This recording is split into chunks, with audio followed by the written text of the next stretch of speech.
E hoje eu quero fazer uma reflexão com vocês. Abra a sua Bíblia aí, Ruth, capítulo de número 1, versículo de número 5.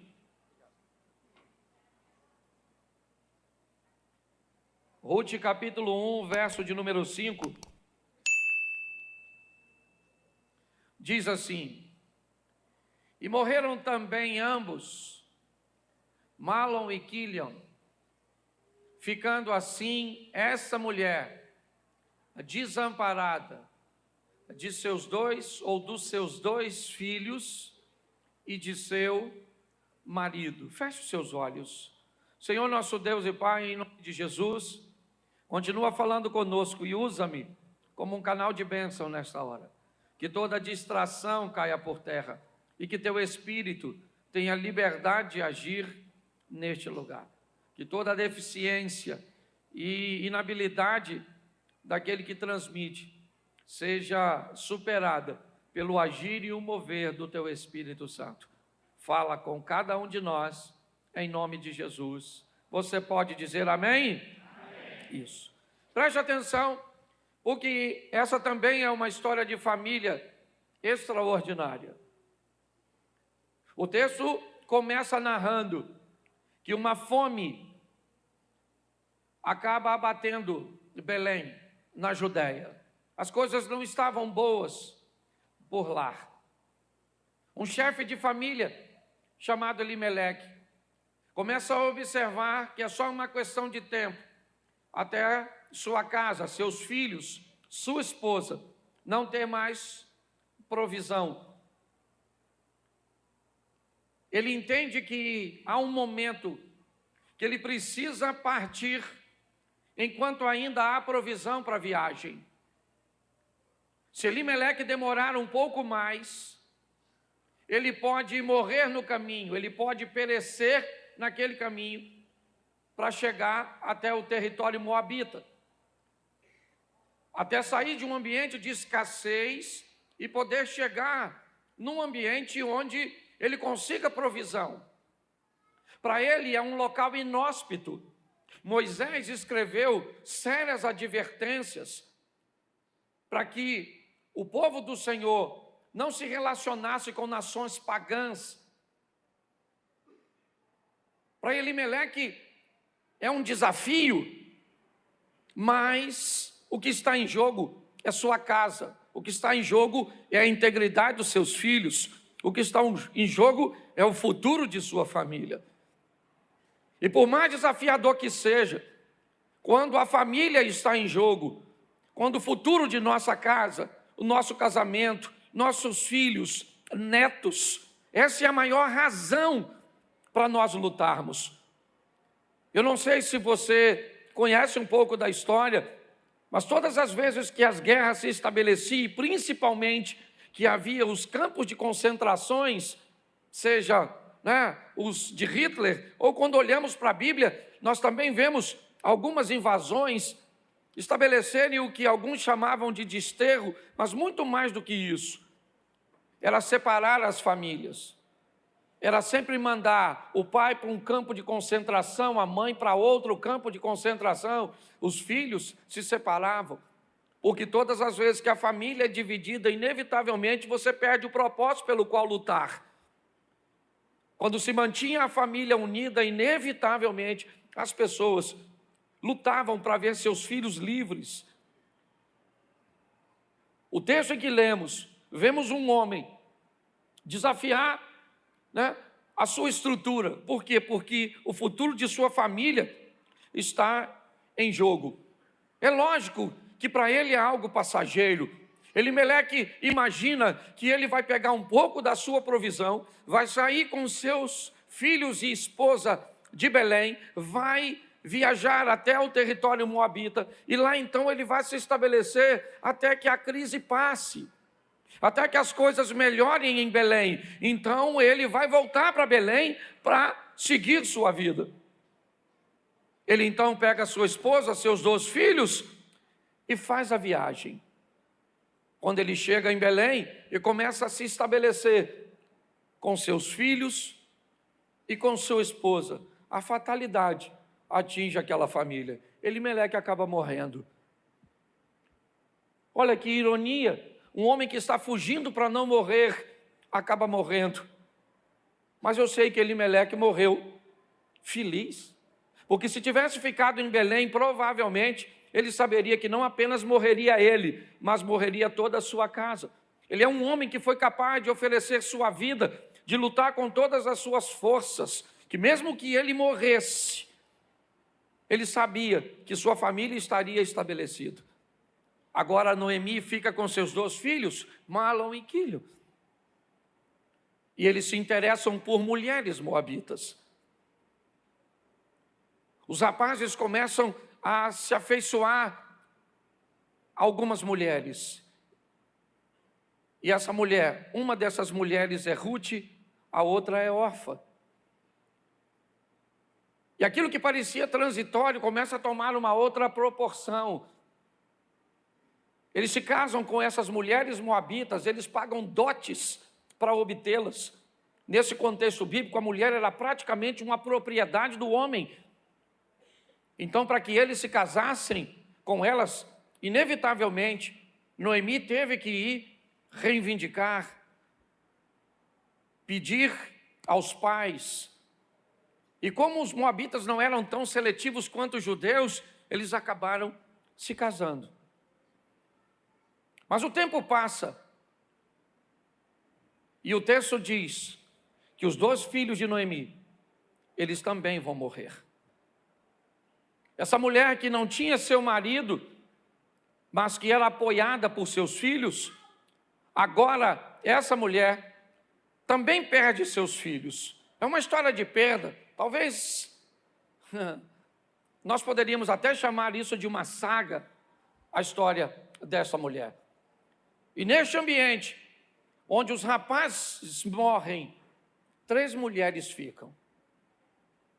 É bom que saibamos que com a morte dos 2 rapazes, eles pagaram para ter essas mulheres.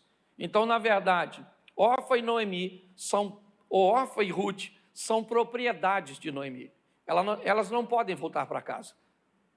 Elas terão que fazer o que Noemi mandar. E é nesse ambiente que a história se desenrola. É isso que eu queria refletir com vocês sobre a construção de um relacionamento que foi estabelecida entre essas mulheres. Como elas foram capazes, através da união, através da força e de uma oposição ferrenha, sobreviver. E muito mais do que isso, escrever seus nomes na história de Israel. Relacionamentos fortes são testados por grandes obstáculos, por grandes desafios, por grandes oposições.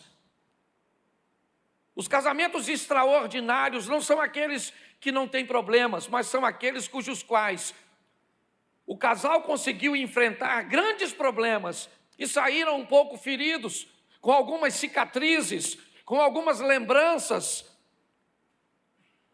com algumas adversidades.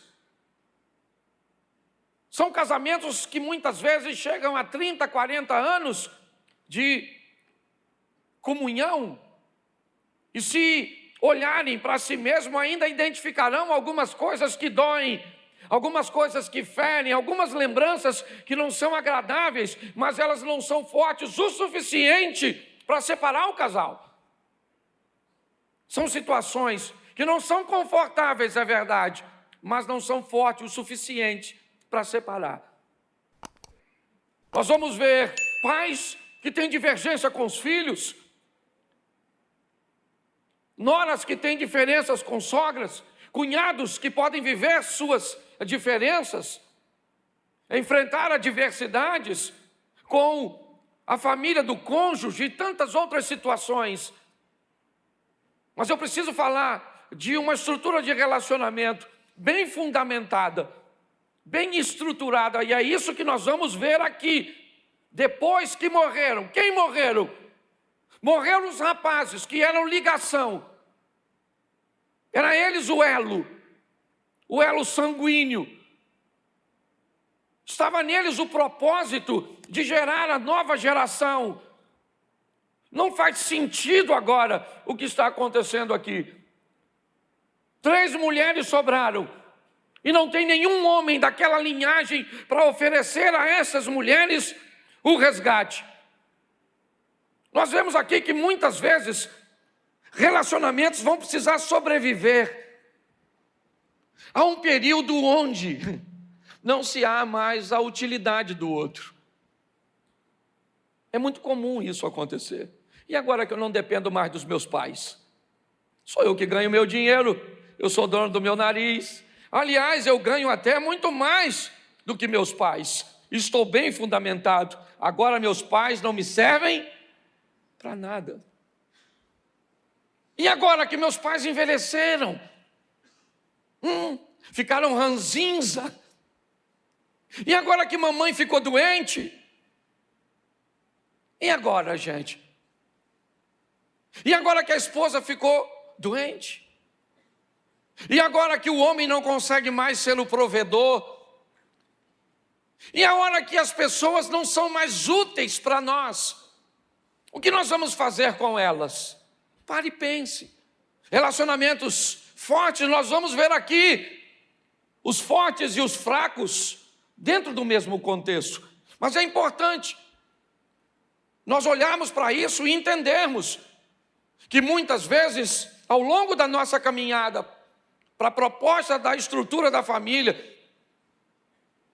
inúmeras situações e variáveis vão compor a nossa história de fato. Eu já fui o provedor da minha casa, é verdade.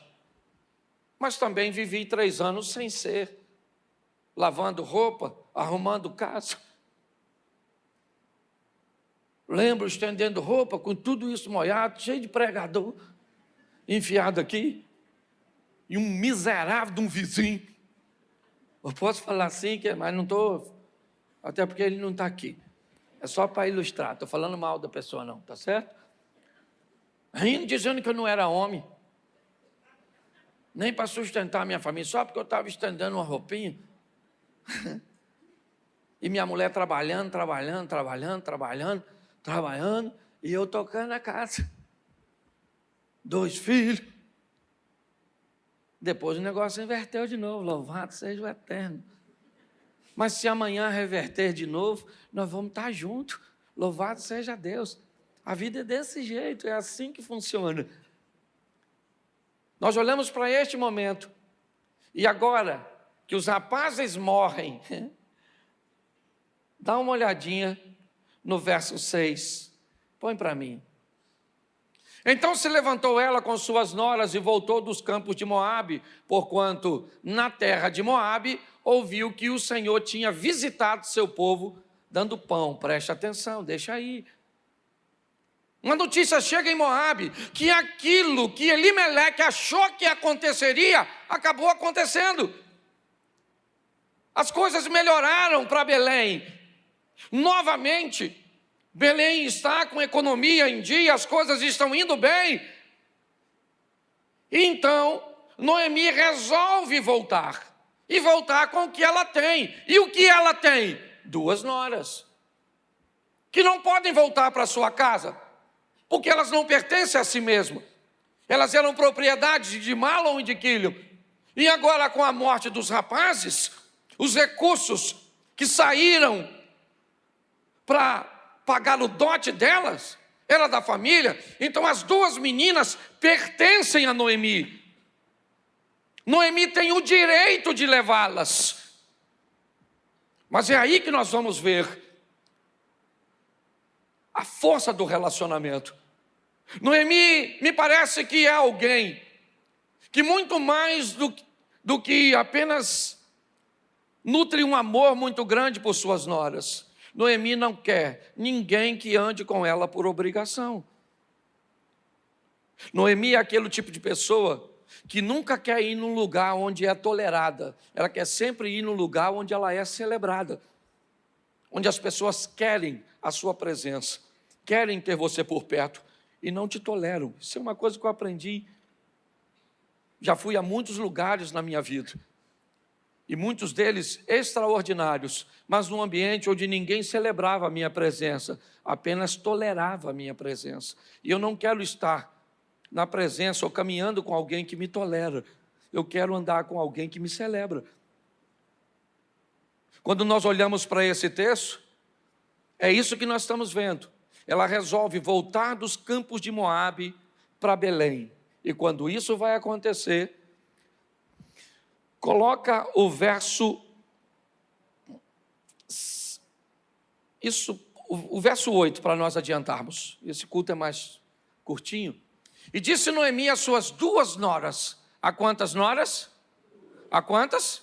Então as 2 vão ouvir a mesma coisa. As 2 são noras. E elas vão ouvir a mesma coisa de Noemi. Quando? Quando elas estão saindo de Moabe em direção a Belém. Noemi então para e diz às suas noras: ide, voltai cada uma à casa de sua mãe. Presta atenção, Noemi está dizendo: a partir de agora eu vou alforriar você. Eu vou libertar vocês. A partir de agora vocês estão livres. Pronto, o dote que meus filhos pagaram para ter você, eu agora invalido esse dote. E vocês agora têm a minha autorização. Pode voltar cada uma à casa de seu pai. Volte novamente, vocês estão livres para viver a vida de vocês sem mim. Não há obrigatoriedade em vocês me acompanharem.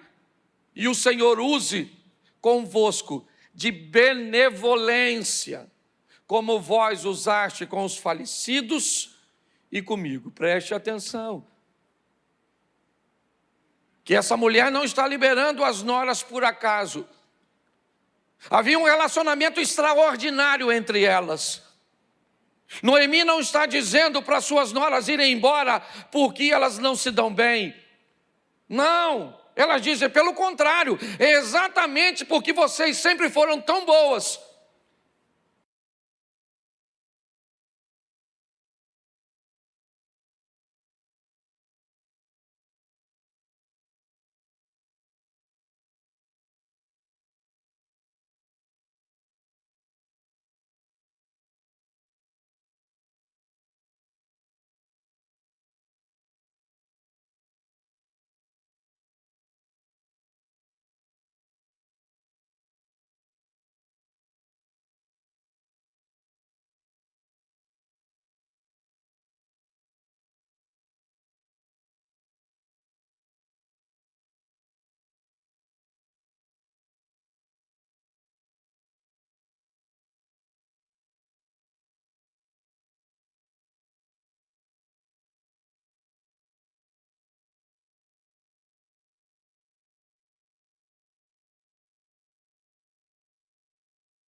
Certo? Por um domínio.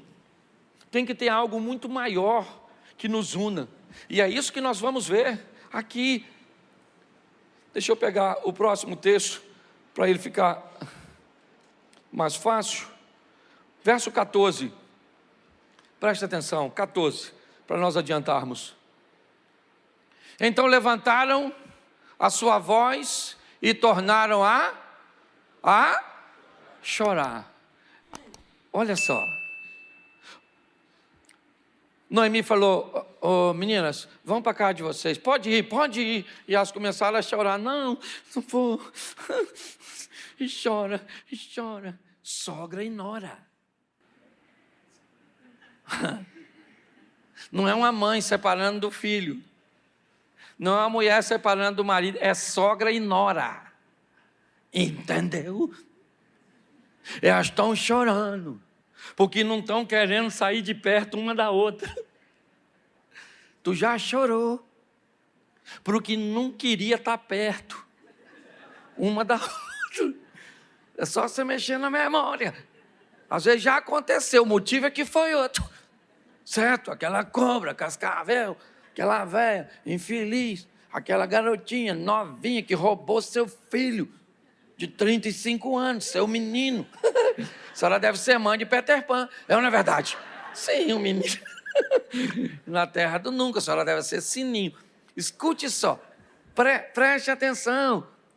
As meninas dizem, não, nós vamos com a senhora, nós vamos com a senhora, nós vamos com a senhora. E aí então, o verso 14 diz, então levantaram a sua voz e tornaram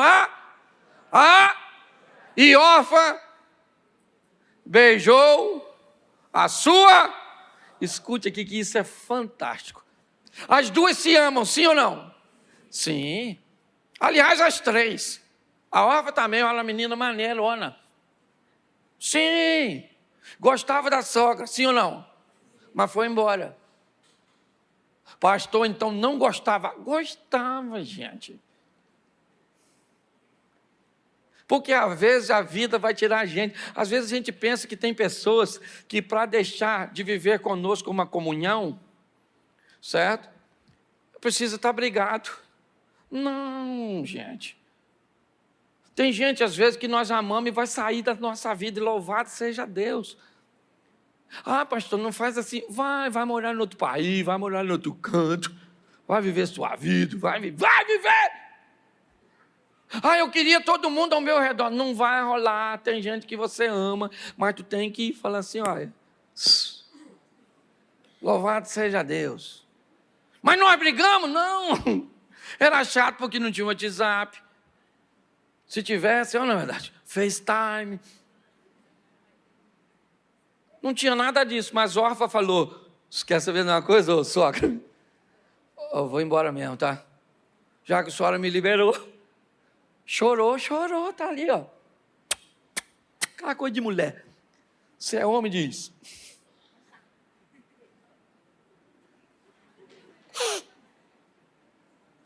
Mulher não, mulher tem que chorar.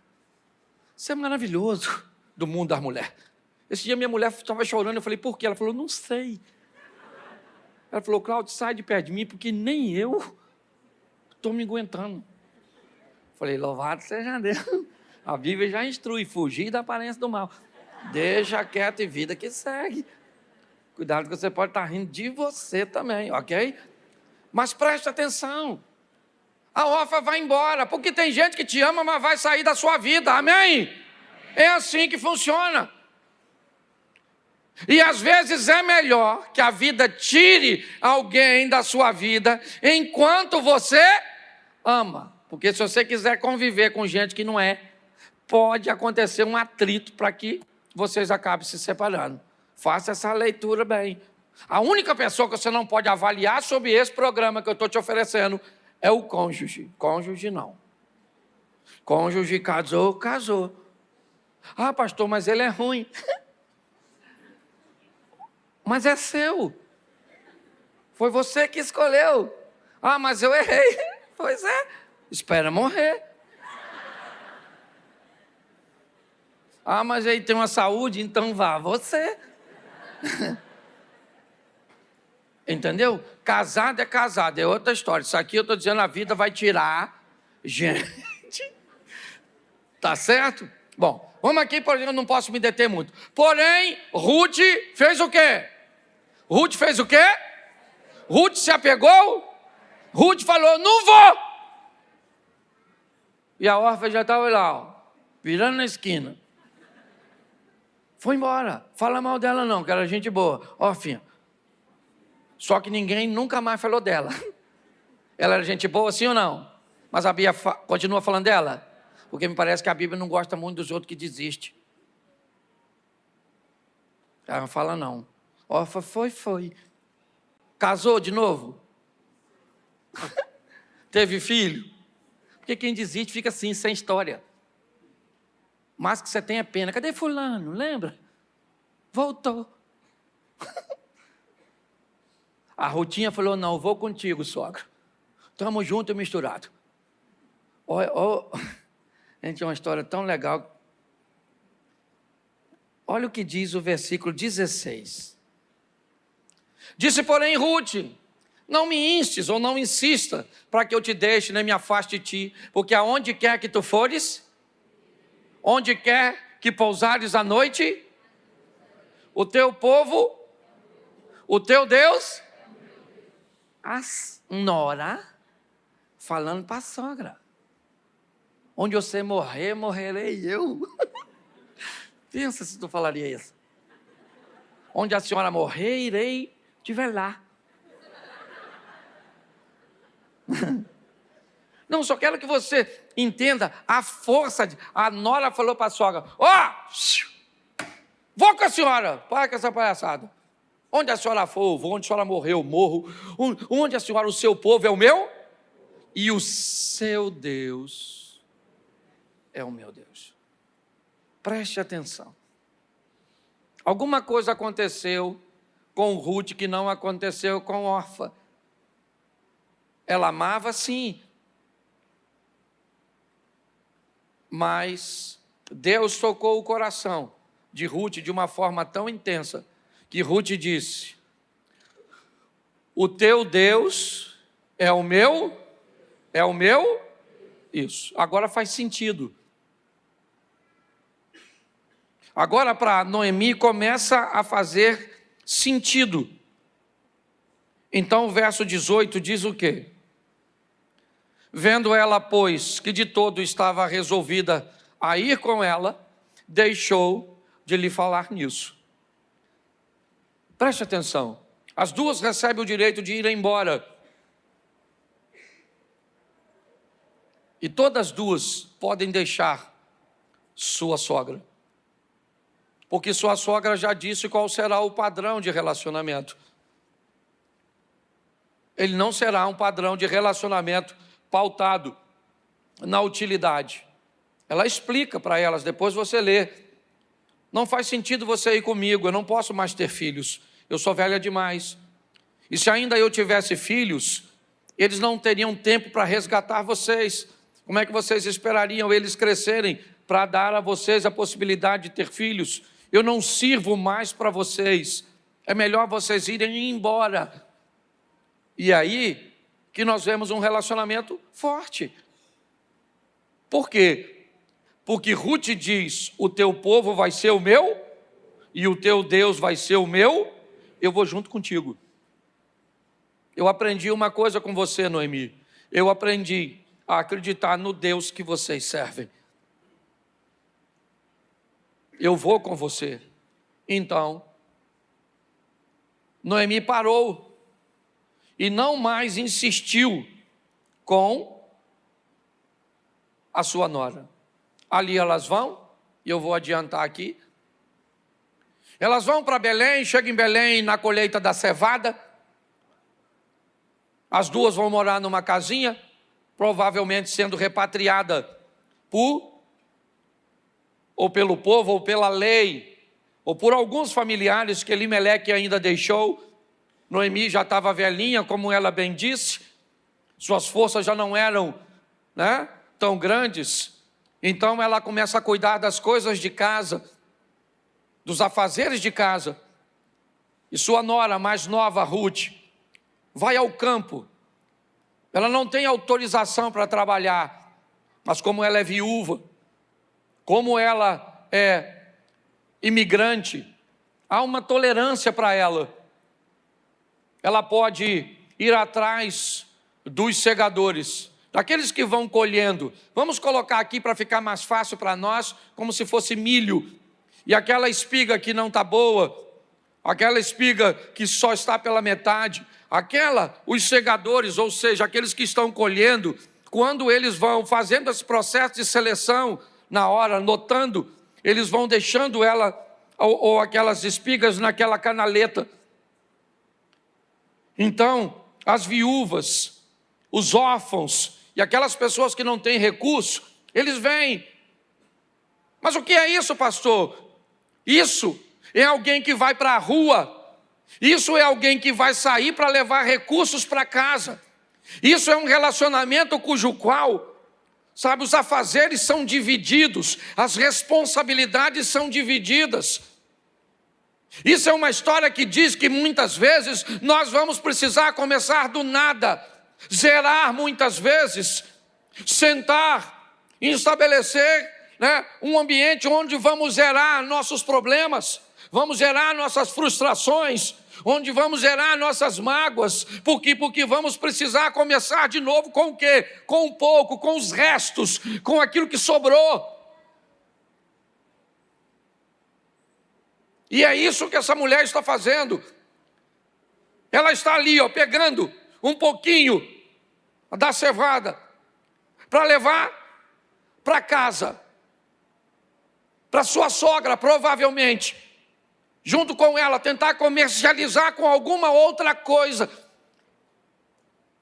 para que as duas consigam sobreviver. Porque é isso, relacionamento forte é relacionamento de cumplicidade, de parceria, onde cada um busca fazer o máximo possível para que as coisas funcionem. Nunca um relacionamento vai funcionar onde só o pai ofereça e o filho nunca esteja pronto a oferecer, a cuidar, a se abrir.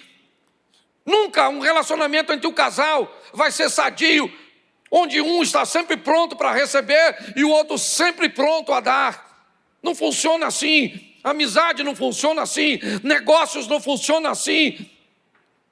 Nenhum tipo de relacionamento vai se relacionar com Deus. Também não funciona.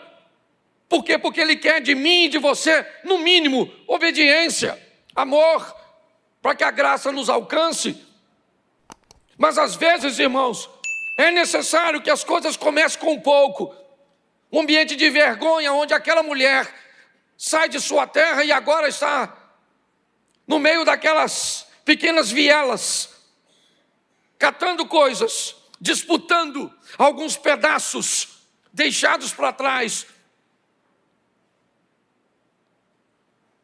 Às vezes a vida vai te proporcionar isso. Nós precisamos ser fortes o suficiente para sobreviver o tempo da escassez, das adversidades, dos problemas. Em todas as áreas, às vezes vamos enfrentar problemas que vão nos tentar tirar a presença de Deus. Às vezes vamos enfrentar problemas que vão tentar acabar com o nosso casamento. Problemas que vão tentar matar os nossos filhos, quer fisicamente, quer emocionalmente e espiritualmente. Nos isolar, é assim que funciona. E o que sobrevive a isso? Relacionamentos fortes. O que foi a pandemia? O que foi o Covid-19? Um processo seletivo chegou aos homens. Sabe, aquele da savana, do Kruger, do Serengeti. Sabe, aquele onde todos os dias animais se levantam e tem que estar atento, é visão, é audição, é percepção. Para quê? Para que o seu predador não venha, porque é o forte, o adaptável, vencendo a batalha. O que foi o Covid? O que foi o Covid? Foi uma força para testar os fortes e os adaptáveis. Igrejas fortes e adaptáveis sobreviveram. A nova maneira de transmitir um culto, a nova maneira de se comunicar com seus fiéis. E as igrejas que não se adaptaram, elas fecharam. Muitas sequer tiveram condições financeiras de pagar seus aluguéis. O que aconteceu com empresas que não descobriram como comprar, como vender, como anunciar? Nesse período, elas fecharam, porque somente as empresas fortes e adaptáveis passaram para a próxima fase. O que aconteceu com a saúde das pessoas? Os fortes e os adaptáveis enfrentaram e sobreviveram. Os fracos e os que não se adaptaram não conseguiram vencer, sequer com auxílio de vacinas ou de tratamentos. A fé, 30% da igreja não voltou. Boa parte dela está nos assistindo online, ainda amedrontada, porque perderam seus entes queridos, ou porque descobriram que podem, acessar o culto de dentro de suas casas. Sabe por que nós não sentimos isso? Porque lá fora também, uma notícia chegou de que uma pandemia estava atingindo o mundo e que ela era nada mais, nada menos que uma das partes do cumprimento da palavra de Deus, que Cristo está voltando. Então muitas pessoas vieram, e talvez pelo número grande de pessoas que vieram, nós não conseguimos dar falta do pequeno grupo que não conseguiu voltar, porque só os adaptáveis e fortes na fé prosseguiram. Nós estamos olhando para um ambiente desse tipo. É isso, é essa parceria que nós vemos, e é isso que faz toda a diferença. O que tem aqui, grana, não. Qual é o interesse aqui? Isso aqui é amor. Isso aqui é alguém que conseguiu conquistar uma outra pessoa, mesmo quando ela não tem mais nada para lhe oferecer, mesmo quando ela tem todos os motivos para ir embora. É desse relacionamento que eu estou falando. É quando seja na questão espiritual, onde você olha, o inimigo te ataca, parece que Deus não está presente, as coisas são todas contra você, e você diz: até aqui me ajudou o Senhor. A vara do Senhor é o que me sustenta, e o seu cajado. Aquele que há de vir virá e não tardará. É assim que funciona. Fortes, pessoas habilitadas a lidar. Por quê? Porque as adversidades, elas vão surgir. Essas duas mulheres começam a construir uma história. E pasmem vocês, uma história de sucesso. Naquela casa, Deus olhou para aquelas duas mulheres e elas vão viver o incrível. Naquela colheita, naquele terreno, onde Ruth está trabalhando, um cara chamado Boaz é o dono. Isso, um latifundiário, um cara cheio da grana. E um belo dia foi lá visitar, olhar como é que estava a colheita. E estava assim de gente colhendo, seus empregados e aqueles que precisavam. E o olhinho dele bateu na Rutinha.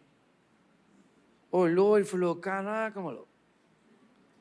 Pô, maneira aquela dona, hein? Aí perguntou um cara, falou assim: quem é aquela mulher lá? Alguém falou: é a Rutinha. É a nora da Noemi, viuvinha, meu filho. O Boaz esperou ela chegar e falou: Rutinha, ô menina, não vai trabalhar na terra de ninguém não, fique aqui na minha, beleza? Pode ficar aqui, que eu já falei para a turma, para dar proteção, ninguém vai mexer contigo. Olha só. E ela volta para casa com aquelas coisinhas. Ele chamou ela para tomar um café. Depois você lê, que eu não sou obrigado a ler tudo.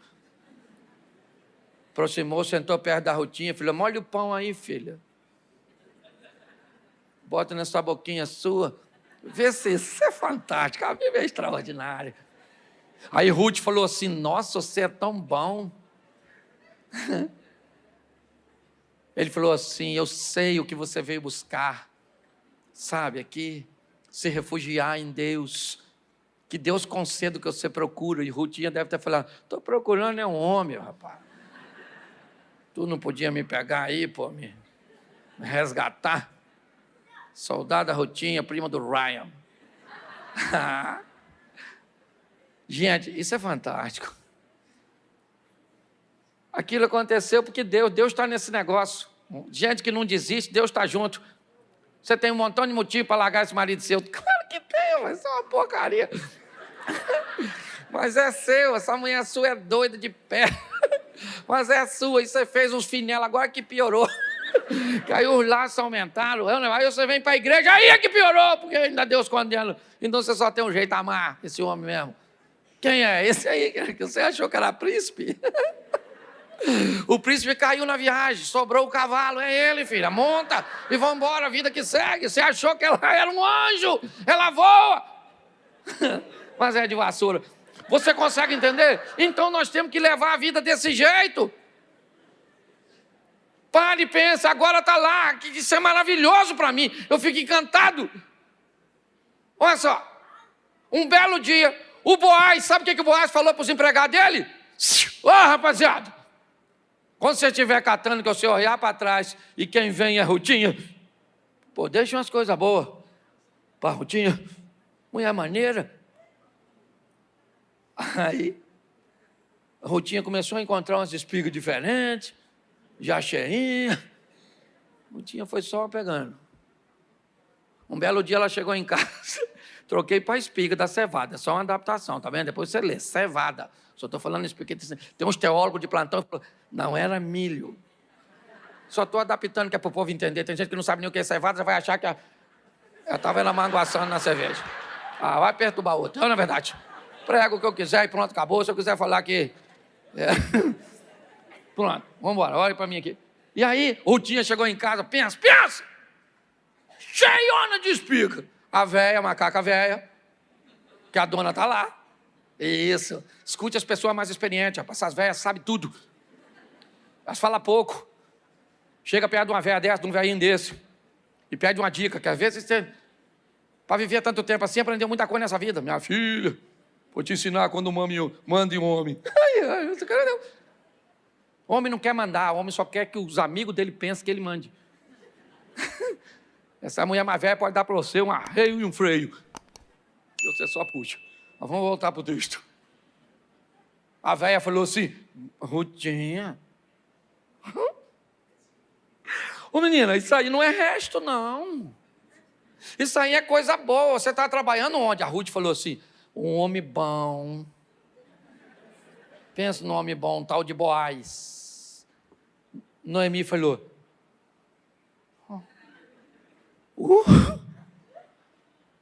o Boaz? Boaz é parente do meu marido, garota. Olha, pode resgatar você, ó. Serol. Nossa. Não acabou não, filha. Para ele deixar isso para tu é porque ele está gostando de tu. Olha que velha, olha que velha. Depois você lê. Está terminando a colheita. Eles vão fazer uma festinha. A velha toma um banho. Bota uma roupa maneira, se perfuma e vai para a pista. Vai lá, vê onde o Boaz deita. E aí você deita perto, não se oferece, porque o homem não gosta de mulher oferecida. Você tinha que dar aula de MBA, essa véia, de relacionamento. Ela foi lá, deitou. Falou, se ele não acordar, você descobre o pé dele, ele acorda, vai entender, vai te ver e... Rutinha foi lá, viu onde Boaz deitou perto dele, ele não acordou, ela descobriu o pé. Pastor, está tudo isso na Bíblia, está tudo aqui. São só 4 capítulos. Dá para você ler rapidinho. Não vai dar nem sono. Aí ele acordou e falou, nossa, o pé está gelado. Aí ele olhou, viu aquele montinho e falou, quem é? Ela falou, Rutinha.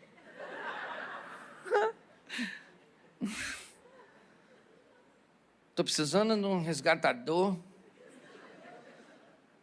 Sabe, o milho já tem, só está faltando o cavalo. Não é verdade?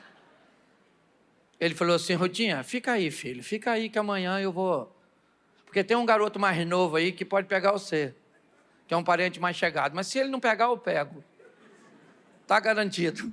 No dia seguinte, ele foi para a porta da cidade, chamou os anciãos. E aí, então, mandou chamar o garoto novo, só que a gente sabe que os garotos novos, tudo ruinzinho na parada, né? Chamou um garotão e falou, tem a Rutinha aí para tu pegar. Ele falou, bom negócio. Ele falou, mas tem umas responsabilidades. Ele falou, mau negócio. Aí ele falou, não estou afim de responsabilidade nada não, diga.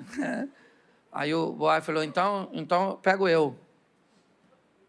Falei, então pega. Falou, então... Foi lá e falou para a Rutinha, Rutinha, garota, se deu bem, porque agora você vai ver. Olha que coisa fantástica. E pior que sabe o que é? Está tudo na Bíblia. E esse dia tem gente falando que ler a Bíblia é chato. Você não quer nem que eu termine, que eu continue contando a fofoca? É ou não é verdade? Olha como é que a Bíblia é legal. Presta atenção. Aí o Boaz mandou bala, mano. Pegou a Rutinha, sacudiu. E aí entra. Não repara não, você que está visitando, tá? Pô, o pessoal nunca mais volta. Você trouxe uns visitantes aí, né, irmão? Caraca. É que eu não tomei meu remédio hoje. Pior que no segundo culto vai piorar. Capítulo 4, verso 14, a gente termina já por aqui. 4:14. Isso. Então as mulheres disseram a Noemi: bendito seja o Senhor, que não deixou hoje de te dar remidor, e seja o seu nome afamado em... Vamos lá, bota aí para a gente adiantar. E ele te será recriador da alma e conservará a tua... Pois tua nora, quem? A tua, que o teve, e ela te é melhor do que... Toma, Eucana. Lembra da história de Eucana? Se você não lê a Bíblia, ficou no vácuo. Lembra o Eucana falando para Ana? Sou melhor que... A mulher falou: ô Noemi, aí, essa tal de Rutinha, melhor do que 7? E sabe o que é melhor de tudo isso? Verso de número 17. Isso. E as vizinhas lhe deram o nome, dizendo: a Noemi nasceu um filho, ok? E chamaram seu nome? Este é o pai de... Bom, Obed é filho de quem? Filho de quem? Da Ruth, ok? Que Noemi, avó do menino, certo? Vê sua linhagem resgatada por este garoto chamado... Mas Obed é pai de quem? E Jessé é pai de quem? E Obed é filho de quem? É avô de quem? É avô de quem? Avô de quem? E ele é filho de quem? De uma estranha? Da Rutinha. A Rutinha, lá de Moabe, lembra? Virou a avó do Davi. Essa mulher está na linhagem, nada mais, nada menos do que de Jesus. Pare para pensar. Isso é que é relacionamento forte.